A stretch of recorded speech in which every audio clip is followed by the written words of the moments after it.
Saan nanggaling ang pasnayang yan? Hindi ko alam, mahal na Reyna. Ngunit sinabihan ako ng mga dama kanina na kalaro daw yan ni Lyra. Lubha na akong pinaglalaroan ni Amihan. Kaya marahil ang natakot siya muli sa akin. Ano ang balak mong gawin, mahal na Reyna? Hindi ko maaaring saktan si Lyra. Pagkat may protection sa laban sa akin. Kaya ikaw ang papasan sa kanya, Gurna.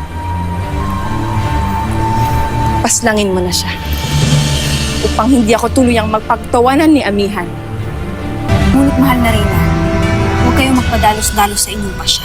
Kailangan niyo pa si Lyra laban kay Amihan. Nakikipagmatigasan sa akin si Amihan. Kaya lubha akong matutuwa na makita na mawasak ang kanyang puso kapag nalaman niyang pinatay natin ang kanyang anak. Kaya paslangin mo na si Lyra.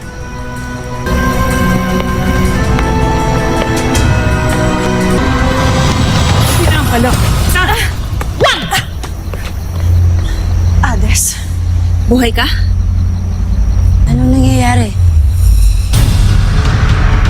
Ba't kayo nagkakagulo? May masama silang tangkas. Lika! Ano tong kasinungalingan na sinasabi mo sa aking anak, Ades? Hindi ko nga alam kung bakit nagbalik ka pa dito eh. Para pangalagaan si Lyra sa inyo! Isa siyang sinungaling, Lyra. Huwag kang maniwala sa kung ano man ang sinasabi. Narito lamang siya upang ihatid ka sa kapahamakan. Kaya lumayo ka kay Ades. Huwag kang sumama sa kanya, Lyra. Sa akin ka maniwala. Hindi dyan sa sinungaling at huwag mong inainahan na may balak na paslangin ka sa tulong ni Gurna! Sinungaling ka!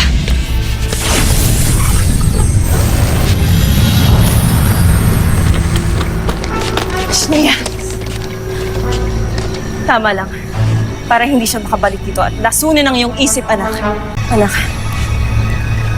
kailan pa naparito ang Pasneyang na? At ano pang ibang sinabi niya sa'yo? Wala na po siyang sinabi sa akin iba. Kakakita ko lang din po sa kanya. Anak, hindi mo na kailangan ito. Malalim na ang gabi. Pahinga ka na.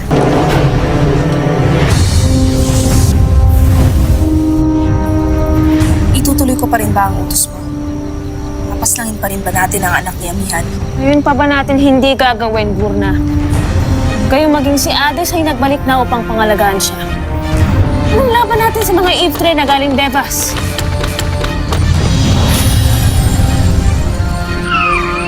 Nasaan ang mahal na Reyna? Maaari niyo ba akong tulungan? Dalhin niyo ako sa kanya. Madali!